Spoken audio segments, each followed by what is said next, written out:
Dalam situasi kawalan pergerakan ni, dalam keadaan masjid dihentikan solat Jumaat buat sementara waktu, solat Jumaat pun nanti akan dihentikan sementara waktu, ada kita terdengar suara-suara yang mengatakan bahawa seolah-olah kita ni lebih takut kepada virus daripada takut pada Allah. Saya rasa ini pemahaman yang tidak tepat, dan saya suka untuk kongsikan jawapan dan penjelasan daripada Menteri Agama kita, Datuk Seri Dr. Zulkifli Al-Bakri, yang mana beliau mengambil salah satu kisah sewaktu Sayyidina Umar, Khalifah yang kedua, menangani keadaan wabak yang berlaku di Syams. Dan waktu itu, Khalifah yang kedua ini, Sayyidina Umar, Amirul Mukminin, seperti mana seorang Khalifah, beliau akan memastikan atau sentiasa melihat rakyatnya. Waktu itu, Sayyidina Umar rancang untuk pergi ke Syams, atau sekarang kita panggil sebagai Syria. Pergilah beliau bersama dengan rombongannya. Setibanya di persampadanan antara tanah Arab dan juga Syams, sekitar kawasan Jordan, waktu itu beliau dihalang oleh Abu Ubaidah yang merupakan gubernur ataupun Amir Syams bersama beberapa orang tentera. Abu Ubaidah kata kepada Amirul Mukminin bahawa ada taun yang sedang berlaku di Syams, taun Awas. Awas ni adalah satu tempat di Palestin yang mana tempat bermulanya taun atau penyakit tu. Maknanya dia dah tular sehingga menghampiri kawasan atau menjangkiti orang di sekitar Syams. Jadi mengatakan, adakah ingin teruskan masuk ke Syams ataupun kau pulang semula? Maka Sayyidina Umar terpaksa berbincang untuk mencari penyelesaian terbaik. Dalam khemah mereka bincang, antara menjadi cabaran untuk buat keputusan ni ialah kerana Sayyidina Umar ke Syams adalah kerana merupakan ibadah dan juga tanggungjawab beliau sebagai seorang khalifah. Ada sahabat yang rasakan patut balik untuk hidar daripada sakit ini, tapi ada sahabat yang lain rasakan tak apa kerana ini merupakan perkara yang baik. Allah akan redha dan Allah akan elakkan daripada sakit. Dan sewaktu itu Sayyidina Umar telah ambil keputusan untuk patah balik. Mendengar keputusan Sayyidina Umar untuk pulang semula ke Madinah, Abu Ubaidah pun bertanya, "Wahai Amirul Mukminin, adakah engkau takut dan ingin larikan diri daripada takdir Allah?" Maka Sayyidina Umar menjawab, "Aku larikan diri daripada takdir Allah ke takdir Allah yang lain."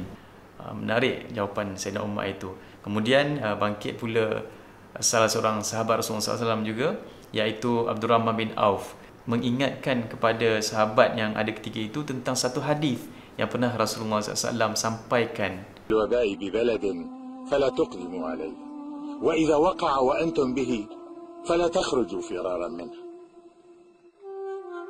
الحمد لله قطعت الشك باليقين. قوموا يرحمكم الله. Jadi kisah ini dijadikan sebagai salah satu hujah cara pengendalian atau cara kita berdepan dengan wabak. Okey. Untuk itu saya nak kongsikan video TV Al-Hijrah dengan Menteri Agama kita, Datuk Seri Dr. Zulkifli. Virus takut, dengan Allah tak takut. Ya. Ada juga yang kata, alah kalau kat mana-mana pun boleh mati, Datuk Seri. Pandangan Datuk Seri macam mana kita nak perbetulkan pandangan mereka ni? Saya setuju sangat dengan soalan ini. Terima kasih kepada yang bertanya. Jawapannya kita boleh lihat apa yang dikemukakan oleh seorang sahabat Nabi yang cukup hebat, yang dinyatakan oleh Abu Ubaidah Al-Jarrah, Aminu Hazihil Ummah. Bila mana Sayyidina Umar dilaporkan tentang taun Amawas yang berlaku berhampiran dengan Jordan itu, Sayyidina Umar tak masuk tempat tersebut. Bila tak masuk, dengan ijtihadnya pada masa itu sebelum diberitakan hadis Abdurrahman bin Auf, bila dia tak masuk, maka Abu Ubaidah terus berkata kepada Sayyidina Umar, Atafirru min qada'illah. Apakah kamu takut pada qada Allah? Kalau nak mati, mati juga. Kalau nak selamat, selamat juga. Allah ilhamkan kepada Sayyidina Umar. Sayyidina Umar jawab, Afirru min qada'illah ila qadari. Aku lari daripada qada Allah kepada kadarnya. Maknanya di sini adanya usaha, adanya ikhtiar. Bukan isu masalah takut kepada virus apa-apa.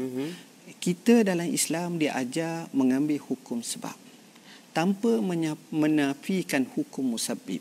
Hukum sebab ini, dengan sebab buat macam ni akan jadi begini, dengan sebab pergi tempat begini akan jadi begini. Jadi hukum sebab kita kena ambil kira, tapi musabbib yang pencipta sebab itu hakikat, yakni Allah. Tapi caranya itulah ikhtiar yang kita disuruh. Nabi SAW ajar kepada kita. Kenapa Nabi suruh berubat? Kalau Nabi tahu bahawa mati hidup semua sekali ni daripada Allah, tak payah apa-apa. Tak. Tapi Nabi sendiri kata, tadawau. Kamu berubatlah. Kamu berikhtiar, kamu carilah penawar. Maknanya dalam Islam dia ajar cara macam itu.